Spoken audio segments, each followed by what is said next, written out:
వ్రతశాల ఇది నా యేసు నివసించశాల. స్త్రీలైనటువంటి వారందరికీ సర్వాధికారి ఇస్తున్నటువంటి మాటలు, పురుషులకు కూడా దేవుడు ఇస్తున్నటువంటి మాటలు. ఒక కుమార్తె నాకు ఫోన్ చేసి, వాళ్ళది వైజాగ్ పట్టణం అంట, ఉదయం పూటే ఫోన్ చేస్తూ ఉందంట, మధ్యాహ్నం ఫోన్ చేస్తూ ఉందంట, నా ఫోన్ తగలట్లేదు. నాకు మెసేజ్ పెట్టింది, మా వారం నుంచి ట్రై చేస్తున్నాను, మీ ఫోను నాకు అందుబాటులోకి రావట్లేదు, నేను ఒక నిమిషం మీతో మాట్లాడాలని ఆశపడుతూ ఉన్నాను అని నాకు మెసేజ్ పెట్టింది. పెడితే నేను మా ఈవినింగ్ 4కి చెయ్యమ్మా, నేను తప్పక మాట్లాడతాను, ప్రార్థన చేస్తానని చెప్పాను. ఆ కుమార్తె ఆ మెసేజ్ చూసుకొని ఈవినింగ్ ఫోన్ చేసింది 4 గంటలకి. ఏంటి ప్రాబ్లం ఏంటమ్మా అంటే, ఆ కుమార్తె 13 సంవత్సరాల నుంచి నిద్రపోవట్లేదంట. ఎందుకు నిద్రపోవమ్మా అంటే, ఏమో తెలియదమ్మా, ఏ సాతాను శక్తి నన్ను శోధిస్తుందో, ఏం శాపం నన్ను వెంటాడుతుందో నాకు తెలియట్లేదు, కానీ నేను నిద్రపోవట్లేదు, అస్సలు నిద్రపోక చాలా యాతన అనుభవిస్తూ ఉన్నాను అని కుమార్తె చెప్పుకొస్తూ ఉంది. అంత నిద్రపోకుండా రెస్ట్ లేకుండా ఉంటుందా అని నేను కొన్ని విషయాలు ఆ కుమార్తెను అడిగితే ఆమె చెప్పిన మాట ఏంటంటే, ఎవ్వరు లేరమ్మా, నా భర్త, నేను, నాకు ఒక కుమారుడు ఉన్నాడు, ముగ్గురమే ఉంటాం అంతే. మరి ఎందుకు నిద్రపోవంటే, రాత్రి 2 గంటల వరకు టీవీ గట్టిగా పెట్టి ఆయన వింటూ ఉంటాడంట, వార్తలు వింటాడంట, సినిమాలు చూస్తాడంట, సినిమా పాటలు పెడతాడంట, ఆయనకి ఇష్టం, ఇంకా ఎట్లా నచ్చితే అట్లా పెట్టుకుంటాడంట.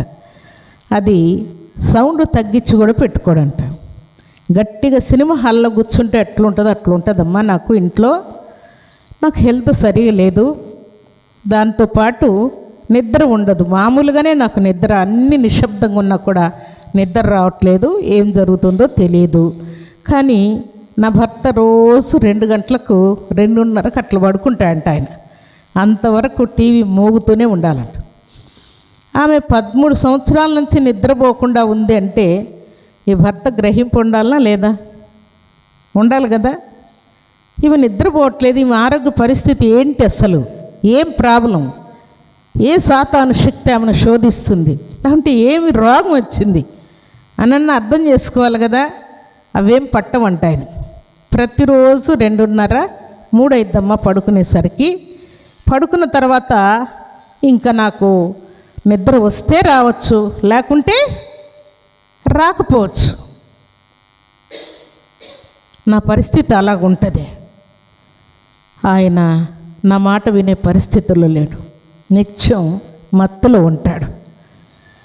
కాబట్టి నా కోసం ప్రార్థన చేయండి, నా భర్త మారేటట్టుగా, ప్రశాంతంగా నేను నిద్రపోయేటట్టుగా, దేవునికి మహిమ తెచ్చే పాత్రగా ఉండేటట్టుగా. ఇప్పటికి కూడా నేను దొంగతనంగా వాక్యం చదువుకోవాలి, దొంగతనంగా ప్రార్థన చేసుకోవాలి. సండే మాత్రమే చర్చికి పంపిస్తాడు తప్ప ఇంట్లో ధైర్యంగా ప్రార్థన చేసుకోవడానికి కానీ, వాక్యం చదవడానికి కానీ ఏమీ నాకు అవకాశం ఉండదు అని చాలా కుమార్తె దుఃఖపడి నాకు ఫోన్ చేసింది. చాలా దుఃఖం అనిపించింది నాకు. ఇలాంటి బాధలు మనకేం లేవు కదా. దేవుని దేవులను ప్రార్థన చేసుకుంటే ఎవరైనా కొడతారా? వాక్యం చదువుకుంటే ఎవరైనా కొడతారా? ఏం లేవు కదా. అయినా కూడా మనం ప్రార్థన చేయం, వాక్యం చదువుకోం, గుడ్డోళ్ళలాగా ఉంటాం, మాకు సమయం లేదన్నట్టుగా ఉంటాం. అయితే దేవుడు అంటున్నటువంటి మాట ఏంటంటే, కొంచెంలో మీరు నమ్మకంగా ఉంటే మీరు ఎక్కువ విషయాల్లో కూడా నమ్మకంగా ఉంటారు, గొప్ప వాటిలో కూడా మీరు నమ్మకంగా ఉంటారని దేవుడు జ్ఞాపకం చేస్తున్నాడు. అయితే ఆ కుమార్తెకు దేవుడు ఇచ్చినటువంటి మాట ఏంటంటే, నీవి కొంచెంలో నమ్మకంగా ఉన్నావు గనుక గొప్ప వాటి మీద నీకు నేను అధికారం ఇవ్వబోతున్నానని ఆ కుమార్తెను దేవుడు దీవించి శ్రేష్టమైన మాట ఆ కుమార్తె నిమిత్తం దేవుడు మాట్లాడాడు. దేవుని సన్నిధిలో చేరినటువంటి దేవుని బిడ్డలమైన మనకేదైనా బాధ వస్తే అది ఇంకా కొండ కంటే ఎక్కువైనట్టుగా, లోయ కంటే ఎక్కువైనట్టుగా, మరణము కంటే ఎక్కువైనట్టుగా, భూమి మీద ఇలాంటి బాధలు ఎవ్వరికీ ఉండవు నాకు తప్ప అన్నట్టుగా మనం ఫీల్ కాకూడదు ప్రియులారా. ఎందుకు చెప్పండి? ఎందుకు కాకూడదు? మనకంటే బాధలు భరించే వాళ్ళు ఉంటారా లేరా? చెప్పండి. ఎన్నో బాధలు ఉంటాయి కదా. నిద్రపోని వాళ్ళు ఉంటారు, తిండి లేని వాళ్ళు ఉంటారు, మనశ్శాంతి లేని వారు ఉంటారు, ఎన్నో చెప్పరాని సమస్యలు అనుభవించేటువంటి వారు అందరూ ఉంటారు.